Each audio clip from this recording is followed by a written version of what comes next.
और प्रधान बाबू कहाँ चले? बस दुर्गेश जी अपने चौपाल पर जा रहे हैं। चौपाल पे जा रहे हैं? हाँ, फैसले करने। और अब की बार चुनाव की तैयारी कैसी चल रही है? बढ़िया चल रही है। एक बात बताओ प्रधान जी, ओहो। पूरे गांव की जो है जनसंख्या 30 से 35 हजार है। पांचों गांवों की संख्या 35 से 40 हजार है। वहां में से 30 हजार मुझे मिल जावे, फिर तुम कैसे जीत जाते हो? ये तो एक बात सुन ले, बड़े बूढ़ों की, गांव के जो बड़े बूढ़े, ये समझ ले उनकी कृपा है, जीत जाते हैं। अजी कृपा उनकी नहीं है। अच्छा, कृपा तुम्हारी बेईमानी की है। अच्छा, मतलब हमारी बेईमानी की? अरे पैसे से सबको खरीद लेते हो तुम। हाँ हाँ, क्यों नहीं, पैसे से तुम क्यों नहीं बिके हम? अभी तो मैं जीतते जीतते हार जाता हूँ। देखो पिछले चुनाव में देखो, मैं 10,000 वोट से आगे था और आधे घंटे में खेल हुआ और तुम जीत गए। ऐसा कुछ नहीं है, हम गांव के अंदर काम कराते हैं, हम काम पे नजर रखते हैं, नाली नाला खंबे ये सब पे नजर रखते हैं। प्रधान जी, अगर सचमुच में गांव का विकास हो रहा होता ना, विकास कर रहे होते, तो ये पांचों गांव तुम्हारा बहिष्कार ना करते। गद्दार है गांव वाले। गद्दार है तभी जीते रहे हो तुम। और क्या, तभी तो जीत रहे हैं। तो फिर एक बात बताओ, अगर वो गद्दार है तो फिर तुम जीत कैसे रहे हो? हम जीत कैसे गए? हाँ। ये नहीं बताएंगे। लेकिन प्रधान जी एक बात बताओ, जो पांचों गांव की संख्या तो 35-40 हजार है, मगर वोट 1 लाख कैसे हो जाता है?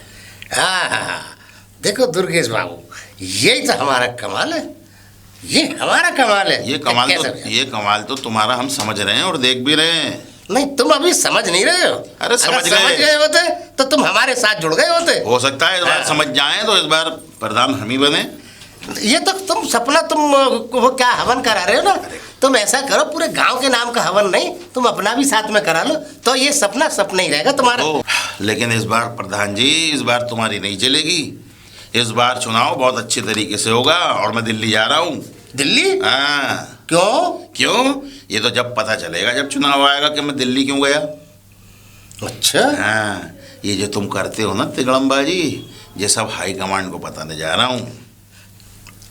कैसी बातें कर रहे हो? कैसी बात? मैं तो ऐसी बात तुम तो यहीं जीत जाओगे, वहां जाने की जरूरत ही नहीं है तुम्हें। यहाँ तो जीतना ही है मुझे। हाँ तो जीत जाओगे। इलेक्शन लड़ो, कहाँ टाइम खराब कर रहे हो दिल्ली के लिए? दिल्ली में बस जब दिल्ली का नाम आया तो पटके हाथ में आ गई।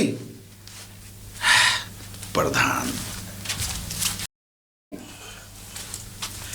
अरे फौजी बाबू हैं क्या? अरे फौजी बाबू! अरे आइए आइए प्रधान जी, कैसे याद कर लिया हमें? अरे भाई, आपको तो पता है फौजी साहब, जब हम किसी संकट में होते हैं तभी आपकी चौखट पे आते हैं। अरे प्रधान जी, इलेक्शन तो अभी 3 महीने बाद हो रहा है। कहो तो किसे उठाना है, किसे कहाँ पहुँचाना है, ये तो हमारा धंधा पुराना है। बताओ। फौजी, बात तो ठीक है तुम्हारी, हमारे यहाँ अब हमारी सीट खतरे में पड़ रही है, क्योंकि वो दुर्जन बाबू है ना। असल में फौजी बाबू, हम आपको बताएं, वो जो दुर्गेश बबुआ है ना हमारे गाँव का, हाँ, वो तुम्हारे खिलाफ जो खड़ा हाँ, तो समझ गए तुम। अब क्या कर दिया? अब के हमारी सीट बड़ी खटाई में लग रही है, मतलब खटाई में चल रही है, मुश्किल है कि सीट निकल जाए। प्रधान जी, तुम्हारी सीट कभी खतरे में हुई है? हमेशा तो जीतते हैं। और जितने भी इलेक्शन वाले हमारे पास कितने लौंडे हैं, आने देते हैं वोट वालों को, वोट ही नहीं डालने देते। पहले इतने ठप्पे मरवा देते प्रधान जी तुम्हारे पिछवाड़े पे कि सारे तुम ही जीतते हो फिर इलेक्शन में। फौजी भाई, बात तो सुन लो हमारी। फौजी बाबू, तुम बात पूरी नहीं सुनते। अब के ऐसा नहीं है। तो फिर कैसा है? अब के वो दिल्ली जा रहा है और हाई कमान से बात करने जा रहा है। तो हाई कमान का मतलब तुम नहीं समझते फौजी बाबू, यहाँ आर्मी उतर सकती है।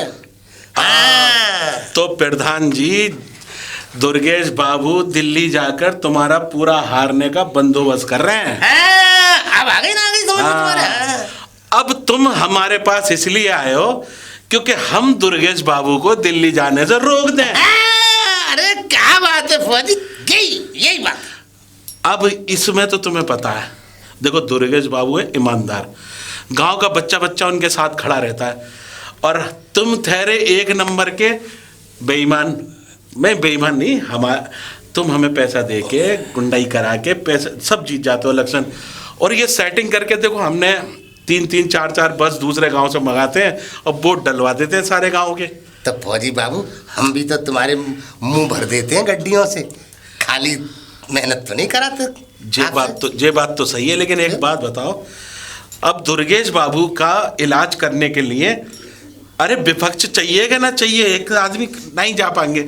आपका कहने का मतलब ये है कि हम दुर्गेश बाबू को दिल्ली ना जाने दें? बिल्कुल नहीं।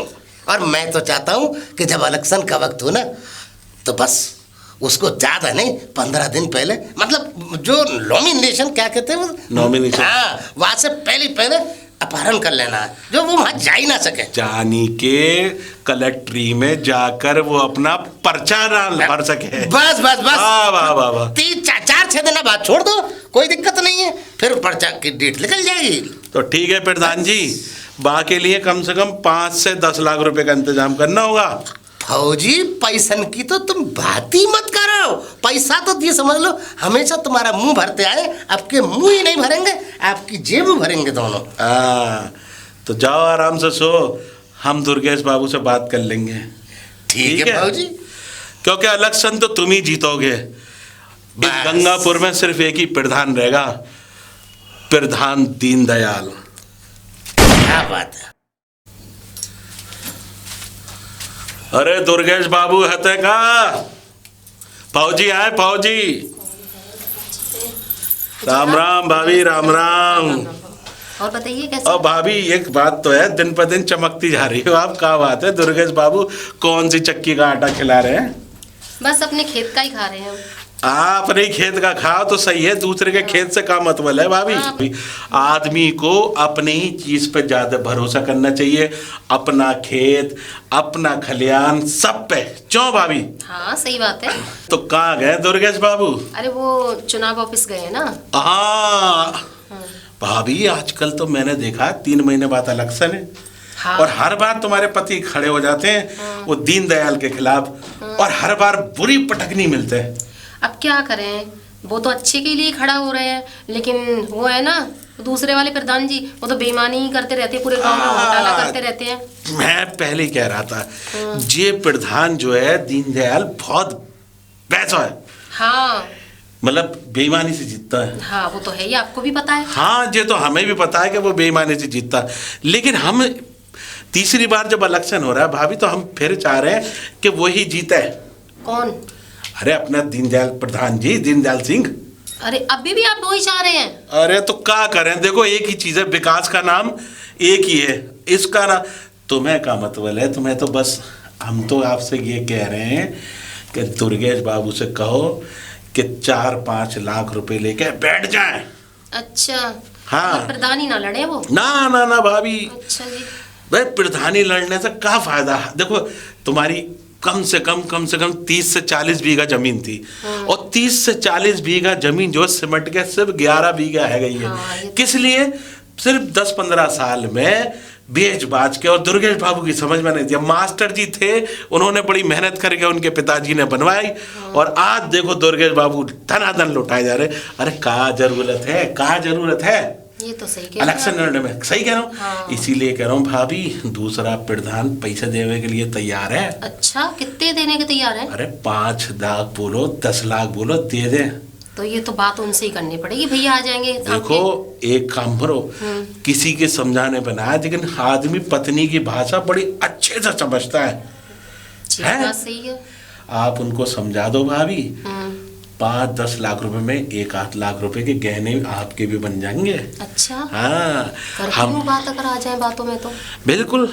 और ना है तो देखो एक बात, तो अब तुम्हें अच्छा लगेगा, उन खतरे में उनकी जान है, कहीं कलाओं को कुछ होगा, दिल्ली जा रहे हैं, ट्रक से टकरा गए, गाड़ी से टकरा गए, तो कहाँ लेने के देने पड़ोगे भाभी? बस मैं तो बस आपके घर की इज्जत कर रहा हूँ, प्यार से बोल रहा हूँ, प्यार से समझा लेना। क्यों ऐसा ना हो भाभी जी कि पता चले दुर्गेश बाबू का फोटो किसी अखबार में छपाओ। ना ना ना ना ऐसा ना होना चाहिए ना, मैं नहीं चाहती और लिखा हो कि उठाव नहीं कर ले। नहीं इसलिए कह रहा हूँ दुर्गेश बाबू को अंदर आत्मा से उठाओ। अच्छा। पैसे का लालच दो। ठीक है। और भाभी जी 2 लाख रुपए में आपको अलग से दे दूंगा। अच्छा मुझे अलग से? हाँ खूब गहने बनाना। अच्छा तो चल रहा हूँ भाभी जी। है हाँ ठीक है, नमस्ते। नमस्ते। मैं आते ही उन्हें समझाऊंगी। बिल्कुल समझाना भाभी। ठीक है, नमस्ते नमस्ते नमस्ते नमस्ते नमस्ते।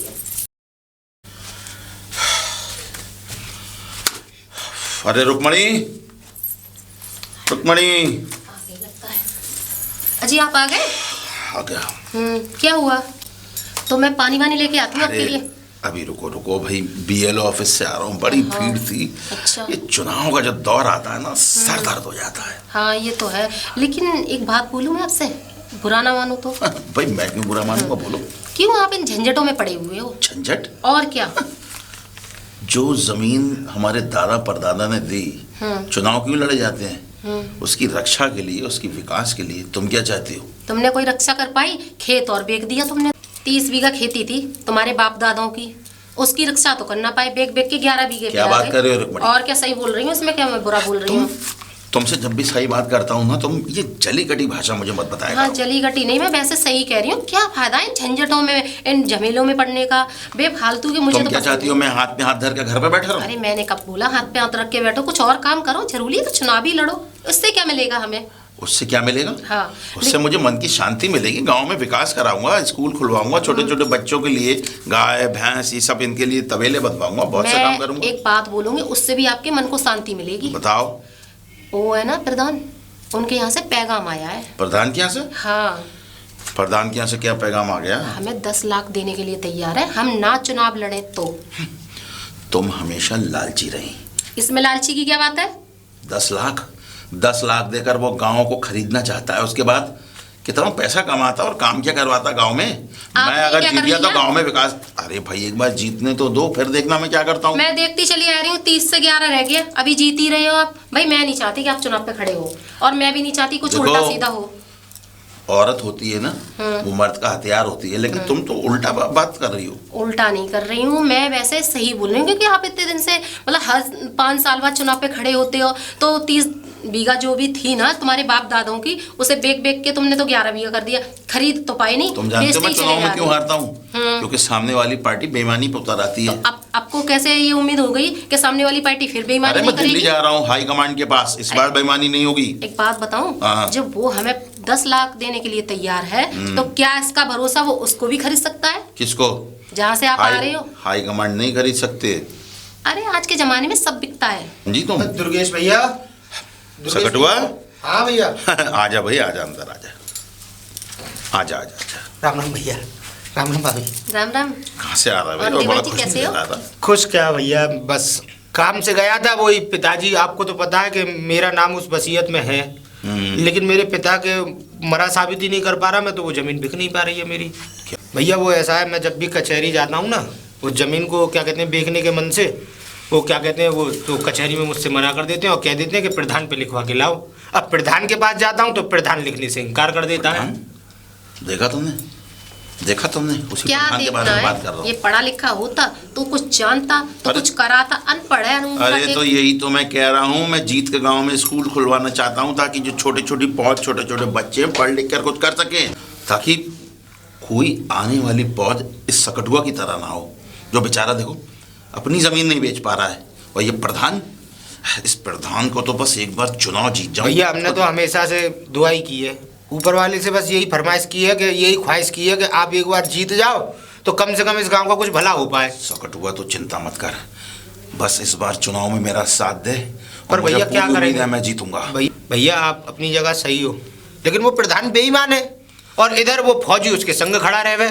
अब अगर उसके पास जाओ तो वो गुंडाई से वहाँ पे बंदूकधारी खड़े करके और वोट पड़वाती है धुआंधार। और हम यही तो और जब समझा रही हूँ मैं इनको, यही तो समझा रही हूँ, गुंडागर्दी से वो चुनाविंग हो रही है भैया। तुम तो चुप ही रहो तो अच्छा है, सकटुआ से बात करने दो। देख सकटुआ, हाँ भैया। अब इस चुनाव में पूरी ताकत झोंक देंगे, ताकत झोंकनी है। भैया वो तो सही है, हमने तो हर बार आपके साथ चुनाव में ताकत झोंकी है, लेकिन जिंदों के वोट तो सही है, लेकिन वो तो मरे हुए को वोट डलवाते हैं, उनका क्या किया जाए? अरे भाई ये देख, मैं बीएलओ से लिस्ट निकलवा के आया हूँ। कैसी लिस्ट वो भैया? तुकीराम जो पिछले 10 साल पहले मर गया था, अरे मेरे प्रधान भी- उसका भी वोट डलवा रहा है। मेरे गंगाराम, सारे। माता पिता के वोट डल रहे हैं, दादा दादी के वोट डल रहे हैं, बताइए आप। इस प्रधान का आखिर करूं तो करूं क्या? हमारे तो परलोक सवार गए हैं, 10 साल हो गई भाभी। फिर भी वोट उनके कैसे पड़ हाँ, जाते हैं? तभी तो मेरी जमीन नहीं बिक पा रही, क्योंकि वो मैं मरा हुआ साबित नहीं कर पा रहा। और तुम उस प्रधान की तरफदारी कर रही हो। जानते हो क्या कह रही है? प्रधान का कोई आदमी यहाँ पर पैगाम लेकर आया था। दुर्गेश भैया बात कुछ ऐसी है, मैंने फौजी से लिए थे 2 लाख रुपए, तो फौजी के पास मेरे कागज जमा है, अब प्रधान उसका यार है, तो वो इस चक्कर में मेरी जमीन बिकने नहीं दे रहे, तेरी क्योंकि जमीन फौजी की गंदी निगाह है मेरी जमीन पे। देख भाई सकट हुआ, तेरी जमीन का फैसला तो जब ही हो पाएगा जब मैं चुनाव जीतूंगा, वरना वो प्रधान और वो फौजी तेरी जमीन खा जाएंगे। भैया हम तो यही चाहेंगे कि आप जीत जाओ, हमें तो बस आपसे ही आस है। और भैया मैं चल रहा हूँ, हैं चलो, मुझे काम है थोड़ा सा। नमस्ते भैया भाभी। देखा तुमने उस प्रधान की करतूत?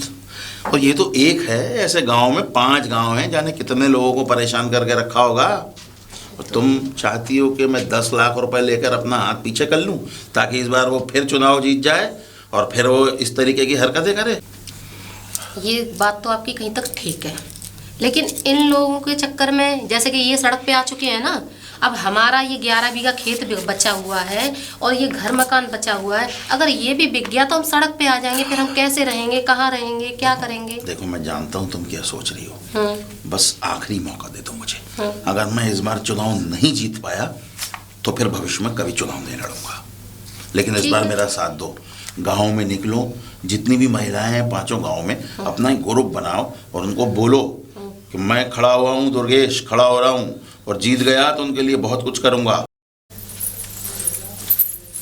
प्रधान जी, प्रधान जी। हाँ जी बोलिए, कौन? जी नमस्ते। आप मुझे नहीं जानती, मेरा नाम रुक्मणी है, मैं दुर्गेश जी की धर्मपत्नी हूँ। मैं आपसे कुछ बात करने के लिए आई हूँ। जो वो इलेक्शन लड़ते हैं ना, अच्छा दुर्गेश जी, मैं उनकी धर्मपत्नी हूँ और मुझे प्रधान जी से कुछ बात करनी है। अच्छा, पिताजी से बात करनी जी, है? हाँ, मुझे अच्छा, उनसे बात पिताजी तो बाहर गए हुए हैं और थोड़ी देर में आते ही होंगे। आप अंदर आइए, आइए अंदर आइए,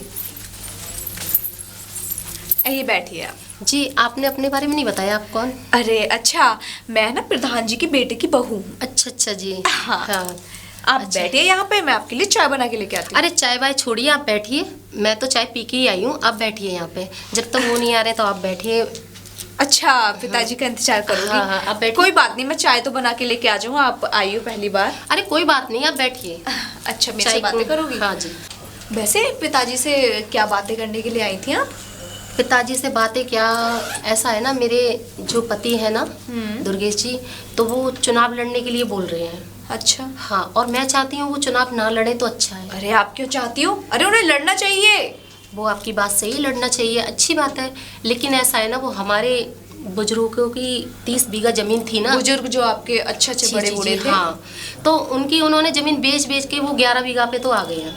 अच्छा, मतलब जमीन वगैरह बेच के पैसे इकट्ठे करके वो इलेक्शन लड़ते हैं और हार जाते हैं। हाँ, तो 11 बीघा बची है। अब मैं उनसे कह रही हूँ कोई मत खड़े हों आप, क्योंकि देखो खड़े होने से मुझे तो पता नहीं है कि भाई इतने टाइम से हारते हुए आए हैं कि इस बार जीत ही जाएंगे, तो मैं इसलिए चाहती हूँ कि वो ना ही खड़े हों। तो देखो अच्छा नसीब का तो कुछ पता नहीं है, कौन कब जीतेगा और कौन कब हारेगा। अगर आपको ऐसा लगता है तो प्रधान जी से एक बार मेरे पिताजी से बातें कर लेना, लेकिन मुझे तो ये लगता है कि लड़ना चाहिए। अगर जब तक लड़ेंगे नहीं, जब तक जनता की आंखें नहीं खुलेंगी, जब तक कुछ पता नहीं चलेगा तो कैसे चलेगा? अरे गांव में प्रधान अगर दो लोग नहीं खड़े होंगे तब तक हार जीत का पता कैसे चलेगा? वो तो आपकी बात, देखिए ऐसा तो कुछ भी नहीं है, लेकिन हम जैसे पहले थे वैसे अब तो नहीं रहे हैं। जैसे कि हमारी खेती 30 बीघा थी, उससे हमारी 11 बीघा बची है। अब मुझे इस बात का डर लगा है कि कहीं फिर से ना हार जाए तो हम तो सड़क पे आ जाएंगे। अरे ऐसी बातें मत करो, देखो सड़क पे आ जाएंगे क्या आ जाएंगे। और देखो सबसे बड़ी बात तो ये है कि अगर वो आपके पति जो चाहते हैं कि मैं जीत जाऊंगा इस बार, कोई लक्ष्य लेके चलते हैं या फिर अपने मन में जुनून लेके चलते हैं कि मैं आपके जीत जाऊंगा, शायद उन्होंने ऐसा कुछ कर रखा हो आगे जाके कि मतलब शायद आपके जीत ही जाएंगे। मैं समझ गई आपकी बात।